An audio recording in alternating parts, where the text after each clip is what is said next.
नवज्योत मित्रमंडळ ट्रस्ट यशवंतनगर नवी खडकी येरवडा पुणे आयोजित येरवडा भागातील पहिला ऑनलाईन गणेशोत्सव 2021। गेल्या वर्षीप्रमाणे यंदाही आपल्या गणेशोत्सवावर करोनाचे सावट आहे, त्यामुळे आपल्याला काही मर्यादा पडल्या आहेत। या मर्यादांचे भान राखून गणेशोत्सव साजरा करण्यासाठी शो मस्ट गो ऑन या न्यायाने सादर करीत आहोत ऑनलाईन गणेशोत्सव 2021। यात सादर केले जाणार आहेत अनेक बहुरंगी कार्यक्रम, तेव्हा पाहायला विसरू नका। सर्व कार्यक्रम नवज्योत मित्रमंडळाच्या YouTube चॅनलवर।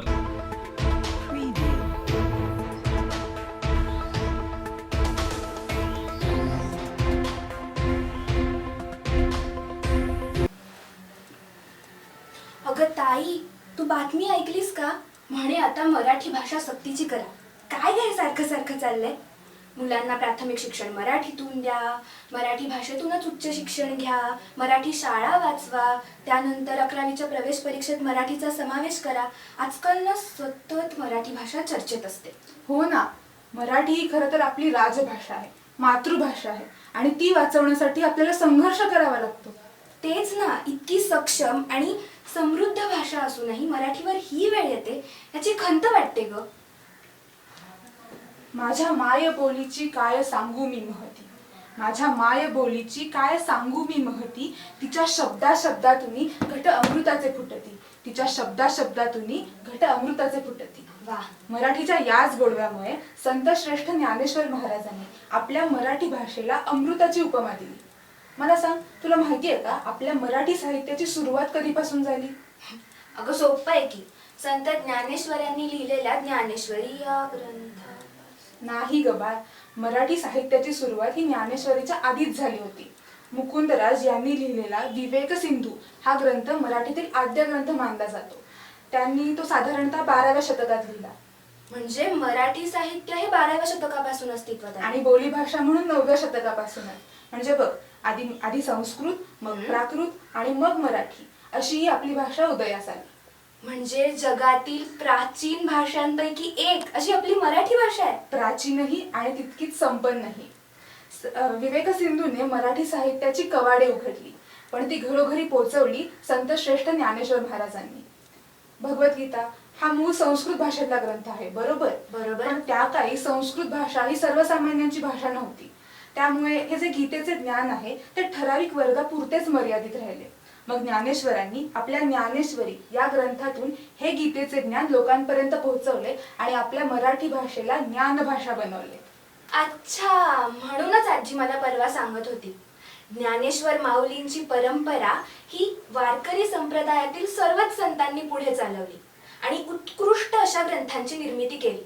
म्हणजे आता उदाहरण द्यायचं झालंच तर नामदेवांची पदे, एकनाथ महाराजांची भारुडे, जनाईच्या ओव्या, त्यानंतर तुकाराम महाराजांचे अभंग आणि रामदास स्वामींचे मनाचे श्लोक।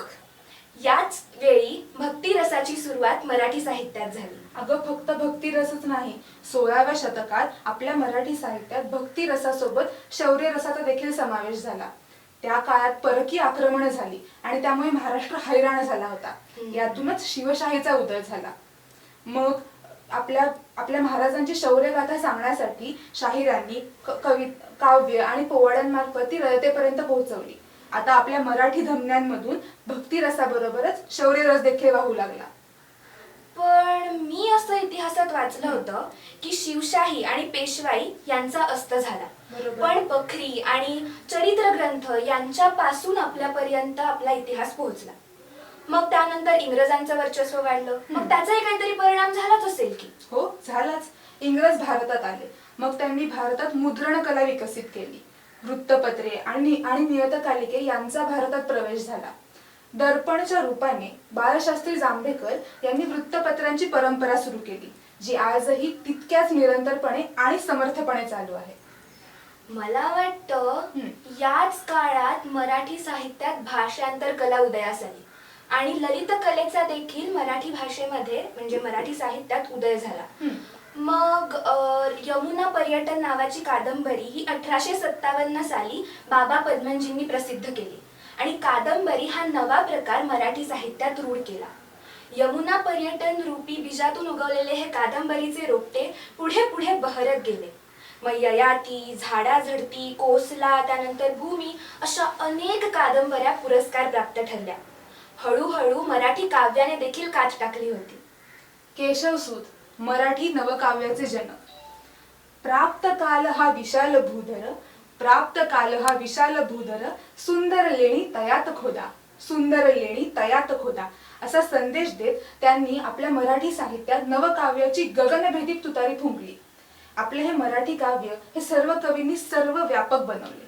निसर्ग, बालगीत, विद्रोही, ग्रामीण, गझल, सुनीते, हायकू असे अनेक काव्य प्रकार लीलया हाताळले.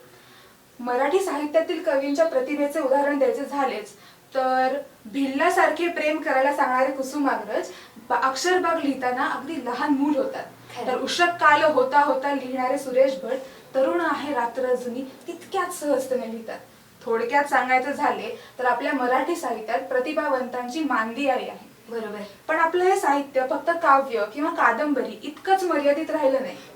कादंबरी, कथा, कविता, दलित, ग्रामीण, स्त्रीवादी, वैचारिक, विज्ञानवादी, बालसाहित्य, चरित्र, हुश्य असे साहित्याचे अनेक प्रकार मराठी साहित्यात अत्यंत दिमाखात विराजमान झाले आहेत. आणि म्हणूनच मराठी साहित्य हे सर्वस्पर्शी आणि व्यापक आहे.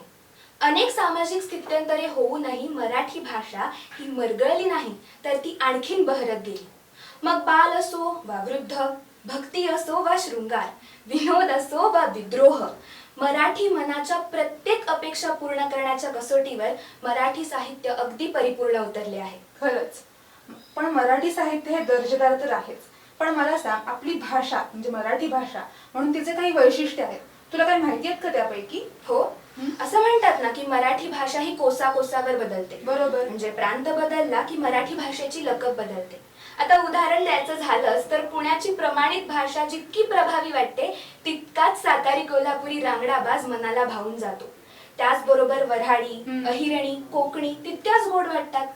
अर्थात काय, बोली भाषा म्हणून त्यांचं रूप जरी बदललं तरी त्यांचे उगमस्थान हे एकच आणि ती म्हणजे आपली मायबोली.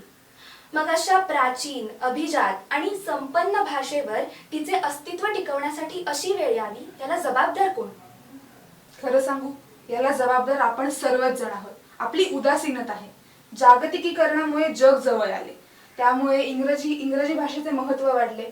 आजकालच्या जीवघेण्या स्पर्धेत टिकण्यासाठी आपण इंग्रजी भाषा स्वीकारली, त्यात काही गैरही नाही. पण कुठल्या तरी इतर भाषेचा आपल्यावर इतका प्रभाव पडावा की आधुनिकतेचा मुखवटा चढवताना आपल्याला आपली भाषा ओल्ड फॅशन वाटावी. माणसाने बहुभाषिक व्हावं पण आपल्या मायबोलीला कमी लेखून नाही. बरोबर. म्हणूनच बोलू मराठी, शिकू मराठी, वाचू मराठी आणि टिकवू मराठी हा ध्यास आपण घ्यायला हवा. खरंच. मला सांग, तुला काय वाटतं की आपण भावी पिढी म्हणून काय करू शकतो? मला वाटतं भावी पिढी म्हणून आपली जबाबदारी तशी मोठी आहे. म्हणजे मराठी भाषेकडे एक विषय किंवा भाषा म्हणून न पाहता ती आपली अस्मिता म्हणून आपण तिच्याकडे पाहायला पाहिजे. बरोबर. मराठीचे समृद्ध साहित्य हे सगळ्यांनी वाचायला तर हवंच, पण त्याचबरोबर तिचे संवर्धनही करायला हवं. आणि त्यासाठी मराठी साहित्याचा वारसा हा सतत अभिमानाने पुढे चालायला हवा. त्यासाठी कधी ज्ञानेशाची एक तरी ओवी अनुभवावी तर कधी पुलंच्या फुलराणीचा सुगंध घ्यावा. बपूंच्या पार्टनरला भेटल्यावर अत्रेंची लग्नाची बेडी अडकवूनच पाहावी. बालकवींच्या श्रावण मासी चिंब भिजल्यावर विंदांच्या मृदगंधात धुंद व्हावे. पाटलांचा वळी अनुभवल्यावर अण्णाभाऊंच्या फकीराचे दर्शन नक्की घ्यावे. थोडक्यात सांगायचं झाले तर आपल्या या मराठी भाषेचे अनेक कंगोरे आहेत आणि हे उलगडणारे बहुरंगी पदर कधीतरी पकडून पाहायला हवे. मग आपल्याला मराठी भाषेबाबतीत प्रश्नच येणार नाही.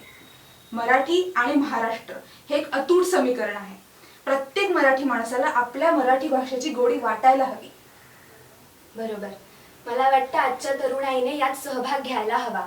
आपल्या मराठी भाषेचा प्रचार आणि प्रसार करण्यासाठी आपण तंत्रज्ञानाची मदत घेऊ शकतो. म्हणजे आता उदाहरण द्यायचं झालं तर आपण आपल्या या सामाजिक माध्यमातून मराठी वाचक मंडळाची स्थापना करू शकतो. आणखीन पुस्तक भिशी, दारोदारी वाचनालय असे उपक्रम राबवत आपण पुस्तकांची उपलब्धता पण करून देऊ शकतो. अगं, आपले अनेक मराठी बांधव देशोदेशी विखुरलेले आहेत. ज्या ठिकाणी ते राहतात तिथल्या स्थानिक भाषेशी ते परिचित असतात. मग आपल्या मराठी भाषेतील काही साहित्य हे त्या परदेशी भाषांमध्ये अनुवादित करून फेसबुक सारख्या माध्यमांद्वारे जर आपण प्रसिद्ध केलं तर आंतरराष्ट्रीय पातळीवर आपल्या मराठी साहित्याला ओळख मिळेल. खरंच. अडचणी तर आहेतच, पण एक मराठी पाऊल पुढे टाकून तर बघूया. चला तर मग आपण सगळेच मिळून निर्धार करूया. शिवबाचे शिलेदार आम्ही, महाराष्ट्राची राखू शान, जननी जन्मभूमीच्या साथीने मायबोलीचा वाढवू सन्मान, मायबोलीचा वाढवू सन्मान. नवज्योत मित्रमंडळ ट्रस्ट यशवंतनगर नवी खडकी येरवडा पुणे आयोजित येरवडा भागातील पहिला ऑनलाईन गणेशोत्सव 2021. गेल्या वर्षीप्रमाणे यंदाही आपल्या गणेशोत्सवावर करोनाचे सावट आहे, त्यामुळे आपल्याला काही मर्यादा पडल्या आहेत. या मर्यादांचे भान राखून गणेशोत्सव साजरा करण्यासाठी शो मस्ट गो ऑन या न्यायाने सादर करीत आहोत ऑनलाईन गणेशोत्सव 2021. यात सादर केले जाणार आहेत अनेक बहुरंगी कार्यक्रम, तेव्हा पाहायला विसरू नका. सर्व कार्यक्रम नवज्योत मित्रमंडळाच्या YouTube चॅनलवर.